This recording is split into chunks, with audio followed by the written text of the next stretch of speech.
Each year, the Medical Group Management Association performs a cost survey to evaluate the financial performance of medical group practices in the United States.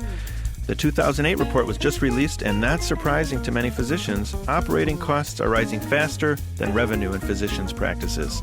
I'm Dr. Larry Kaskel, host of The Business of Medicine. Joining me today is Dr. William Jessee, president of the Medical Group Management Association, and we're going to talk about this year's survey results and the key issues facing physicians' practices. Dr. Jessee, welcome to the show. Thank you very much. Good to be here. Well, Bill, before we discuss the results of the survey, can you tell me how you actually do the survey? Sure. Every year we put out both a physician compensation survey and a cost survey, and the one we're focusing on today, of course, is the cost survey. It's open to both MGMA members and non-members, and this year we had practices respond representing about 30,000 physicians and mid-level practitioners. So it's the largest survey of its kind in the country, and it collects a wide variety of data. There are about 140 questions on the survey that allow us to report detailed information on practice operating cost, on revenues, on physician productivity, and a variety of staffing and resource requirement data from the practices. So, Bill, what happened this year? Well, I think the key is that what we saw this year is a continuation of an unfortunate trend that's been going on for at least the last decade, in that practice operating costs are going up faster than practice revenues. For multi-specialty group practices, for example, revenues were up about 5.5% in 2007. And by comparison, operating expenses were up about 6.5%. So when your expenses go up faster than your revenues, that translates to less leftover for the owners. Right. And so it results in reduced compensation for the physicians in that practice. So that's across the board, but were there any outliers, any physicians that actually saw an increase in revenue this year? Everybody did see revenue growth. The average revenue growth was 5.5%. The only problem is the expense growth outstripped the revenue growth. So in terms of net, they didn't really see some substantial increases. In fact, we actually saw some practices that saw declines in their revenues this year. For example, cardiology revenues were down about 0.6%. And it's unusual to see revenues go in a negative direction. Just the normal inflationary increases in revenues and volume-driven increases usually produce some increased revenues. But for cardiology, I think the big item for them was clamping down on a lot of imaging studies, and the reimbursement rates for imaging studies in cardiology practices were cut way back.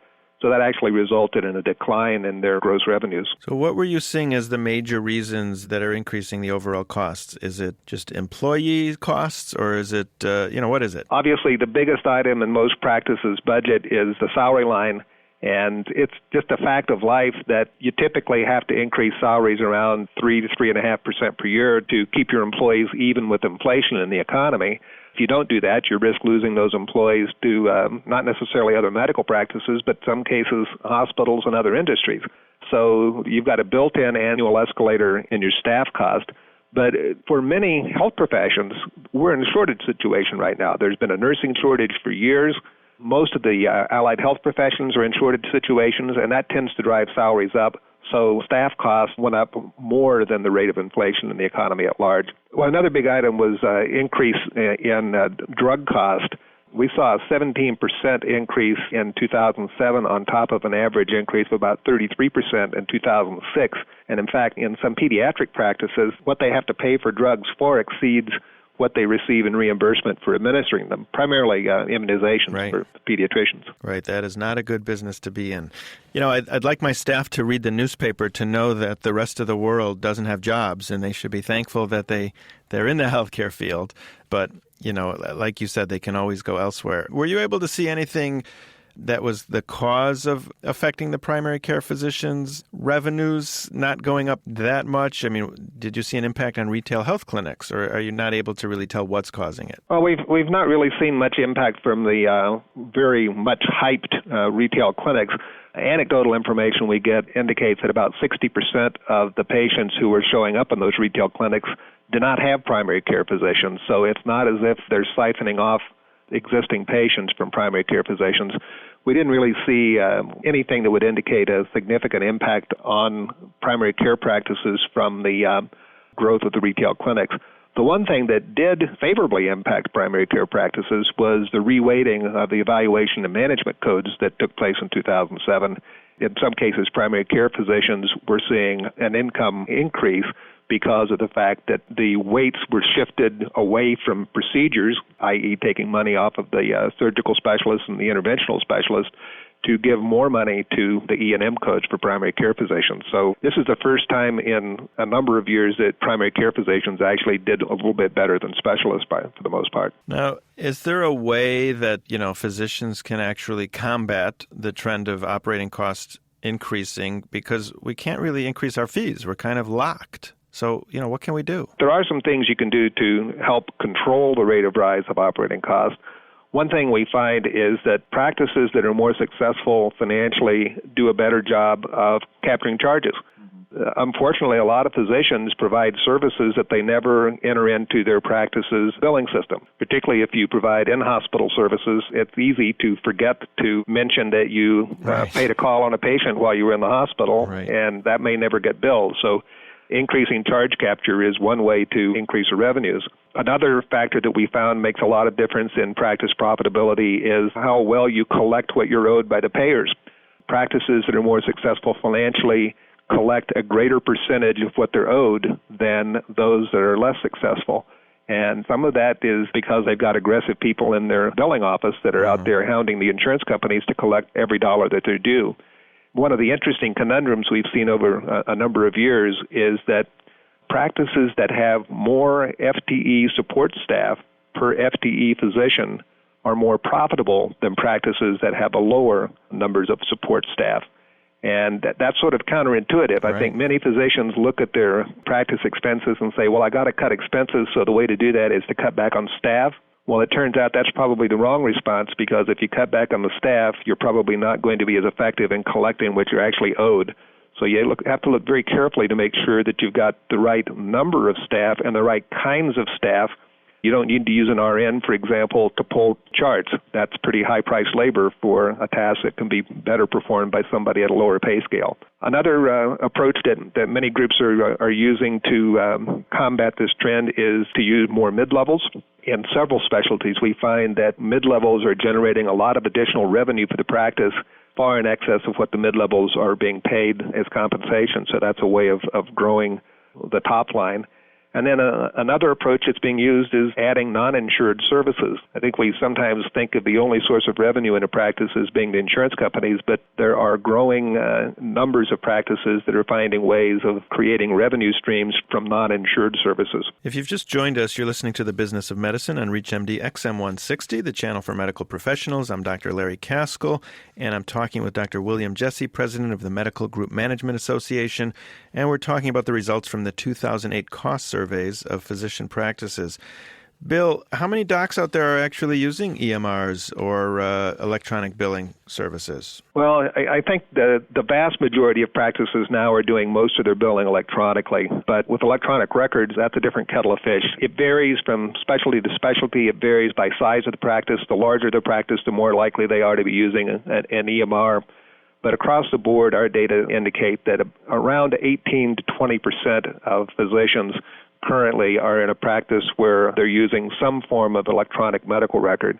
Now, obviously, if you've got an EMR that allows you to capture information one time and seamlessly transfer a lot of that into your billing system, it helps you with things like charge capture. It helps with reducing some of your operating expenses in the practice once you get past that early implementation learning curve. So it can be a real positive step, but it's still not the norm in medical practices around the country. In your survey, did you talk to any practices that are dealing with what's called real-time adjudication, where the patient actually is paying their responsibility before they actually leave the office? Yeah, we've got in some parts of the country, Florida, for example, that's becoming increasingly common, and some of the payers are trying to offer that as a service to practices. Clearly, there's some huge advantages there, as the amount of patient responsibility has increased over the last several years, with employers increasing co-pays, increasing deductibles. Collecting those patient due amounts has become more and more important for practices. We've collected data from the cost survey for a number of years to show that practices that routinely collect co-pays and deductibles at the time of service are much more financially successful than those that do not. Sometimes it's just a matter of training your personnel to ask for it, But one of the problems we've had with the growth of the higher deductible health plans is that often you can't find out what the patient's share is. There are a lot of insurers who say, well, just submit the claim, and when the EOB comes back, you'll know how much the patient owes. Well, that's easy for them to say, but once the patient has left the office, then you have the expense of generating a bill. You have to wait for the patient to pay it. Accounts receivable go up. Bad debts go up. So if you can get that amount at the time of service through real-time claims adjudication, that's a huge advantage. And it's also more patient-friendly. Patients want to know how much they're going to owe, and the ability to get that information, get that answer for them at the time they're there at the front desk is an important factor in increasing patient satisfaction as well. Bill, if you take the data that you acquired from this year's survey and extrapolate it out to the future, when do you think that we'll no longer be in business? Well, let me put it this way. When the expenses exceed the revenues, it's clear that nobody will be in business, but we're going to see the crunch come long before it reaches a 1-to-1 ratio. The trend we've been seeing for the last several years of growing expenses outpacing growth in revenues results in the amount available for physician compensation to become less and less, and many physicians feel like they're working harder than they ever have for the same or lower income. But what we're seeing right now is a fascinating trend to try to basically get out from under a lot of the economic pressures of operating a practice.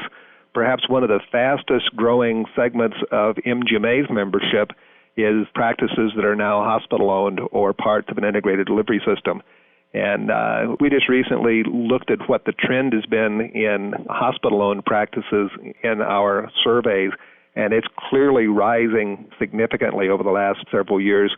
If you project out the proportion of physicians who are hospital employees, we're estimating that within 10 years, if the trend continues as it is, it'll be up to around 60% of the physician population. And I think that is purely and simply a response to the economic environment. Physicians are increasingly saying, I'm willing to sacrifice the professional autonomy of running my own practice for the economic security of being part of a larger organization where I'll be assured that I'm going to get paid at the end of the month, and I don't have to worry about meeting the payroll for all those people that depend upon me. Dr. William Jessee, thank you very much for talking with me today. My pleasure. Thanks very much for the opportunity. My guest was Dr. William Jessee, president of the Medical Group Management Association, and we were discussing this year's survey results with the key issues facing physicians' practices. I'm Dr. Larry Kaskel, and you've been listening to The Business of Medicine on ReachMD XM 160, the channel for medical professionals.